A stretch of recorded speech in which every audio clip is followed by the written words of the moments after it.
नालंदा विश्वविद्यालय करीब 800 साल के लंबे इंतजार के बाद पुराने स्वरूप में लौट रहा है। प्रधानमंत्री नरेंद्र मोदी ने नालंदा विश्वविद्यालय के नवीन परिसर का उद्घाटन कर दिया है। नए कैंपस के उद्घाटन की खबरों और नई तस्वीरों के बीच इसके इतिहास की बात भी की जा रही है। नालंदा ये केवल नाम नहीं है, नालंदा एक पहचान है, एक सम्मान है। दरअसल दुनिया का पहला आवासीय विश्वविद्यालय नालंदा अपने साथ इतना प्राचीन इतिहास समेटे हुए हैं, जिसे लेकर कई किताबें लिखी गई हैं। कहा जाता है कि जब दुनिया में विश्वविद्यालय बनना शुरू हुए थे, उस वक्त नालंदा कई 100 सालों की अपनी लेगेसी बना चुका था। तो नए कैंपस के उद्घाटन के मौके पर आज आपको बताते हैं कि नालंदा की कहानी, जिसमें पता चलेगा कि विश्वविद्यालय का क्या इतिहास है, यहाँ से किन महान लोगों ने पढ़ाई की है और किस तरह की पढ़ाई के लिए नालंदा जाना जाता था। तो आइए जानते हैं नालंदा के बारे में। जब भी दुनिया की टॉप यूनिवर्सिटी की बात होती है तो दिमाग में ऑक्सफोर्ड और कैम्ब्रिज के नाम आते हैं, लेकिन नालंदा विश्वविद्यालय उससे भी काफी पहले का है।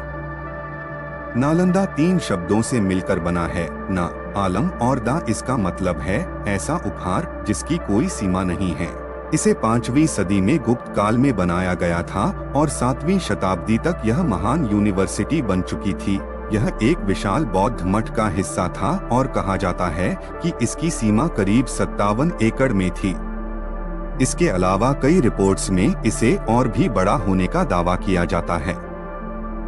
कुछ रिकॉर्ड्स के मुताबिक यह आम के बगीचे पर बनी थी, जिन्हें कुछ व्यापारियों ने गौतम बुद्ध को दिया था। 19वीं सदी में चला पता। वहीं मॉडर्न वर्ल्ड को इसके बारे में 19वीं शताब्दी के दौरान पता चला था। कई सदी तक ये विश्वविद्यालय जमीन में दबा हुआ था। 1812 में बिहार में लोकल लोगों को बौद्धिक मूर्तियां मिली थीं, जिसके बाद कई विदेशी इतिहासकारों ने इस पर अध्ययन किया। इसके बाद इसके बारे में पता चला कौन कौन पढ़ने आते थे। नालंदा विश्वविद्यालय इस वजह से खास था क्योंकि समय समय पर यहाँ महान शिक्षकों ने पढ़ाई करवाई थी। इन महान शिक्षकों में नागार्जुन, बुद्धपालिता, शांतरक्षिता और आर्यदेव का नाम शामिल है। वहीं अगर यहाँ पढ़ने वालों की बात करें तो यहाँ कई देशों से लोग पढ़ने आते थे। चीन के प्रसिद्ध यात्री और विद्वान ह्वेनसांग, फाहियान और इत्सिंग भी यहाँ से पढ़े हैं। ह्वेनसांग नालंदा के आचार्य शीलभद्र के शिष्य थे। ह्वेनसांग ने 6 साल तक नालंदा विश्वविद्यालय में रहकर कानून की पढ़ाई की थी। कितना विशाल था कैंपस। इस विश्वविद्यालय की भव्यता इतनी थी कि यहाँ 300 कमरे, 7 बड़े कक्ष और पढ़ाई के लिए 9 मंजिला एक लाइब्रेरी थी। साथ ही यह कई एकड़ में फैला हुआ था। यहाँ हर सब्जेक्ट के गहन अध्ययन के लिए बनाई गई थी 9 मंजिला लाइब्रेरी, जिसमें 90 लाख से ज्यादा किताबें रखी हुई थी। बताया जाता है कि जब इसमें आग लगाई गई तो इसकी लाइब्रेरी 3 महीने तक जलती रही। इससे आप अंदाजा लगा सकते हैं कि उसमें कितनी किताबें रही होंगी। इस विश्वविद्यालय की कहानी बताती है कि भारत का ज्ञान सदियों से दुनिया को रोशन कर रहा है। इसके अलावा कुछ रिकॉर्ड्स अल्ची नू की ओर से पहले हमला होने की बात कही थी। क्या क्या पढ़ाया जाता था। इस विश्वविद्यालय को ज्ञान को भंडार माना जाता रहा है। यहाँ धार्मिक ग्रंथों के अलावा literature, theology, logic, medicine, philosophy, astronomy जैसे कई सब्जेक्ट पढ़ाया जाता था। कहा जाता है कि उस दौर में जो सब्जेक्ट यहाँ पढ़ाए जा रहे थे वो कहीं भी नहीं पढ़ाए जा रहे थे। ये यूनिवर्सिटी 700 साल तक दुनिया को ज्ञान के मार्ग ले जाती रही। क्या है विध्वंस की कहानी। हालांकि नालंदा को कई बार मुश्किलों का सामना करना पड़ा। अपने 700 साल के लंबे सफर के बाद 12वीं शताब्दी में बख्तियार खिलजी ने एक हमले इसे जला दिया।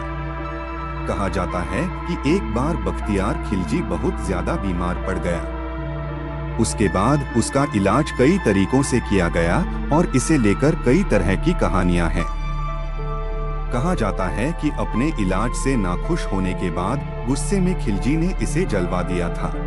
भारत देश और दुनिया के लिए धरोहर नालंदा यूनिवर्सिटी का आज पूर्ण जन्म हुआ है।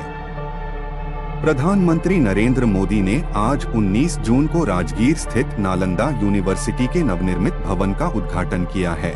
पटना से 90 किलोमीटर और बिहार शरीफ से करीब 12 किलोमीटर दूर दक्षिण में आज भी इस विश्व प्रसिद्ध प्राचीन बौद्ध विश्वविद्यालय के खंडहर स्थित हैं।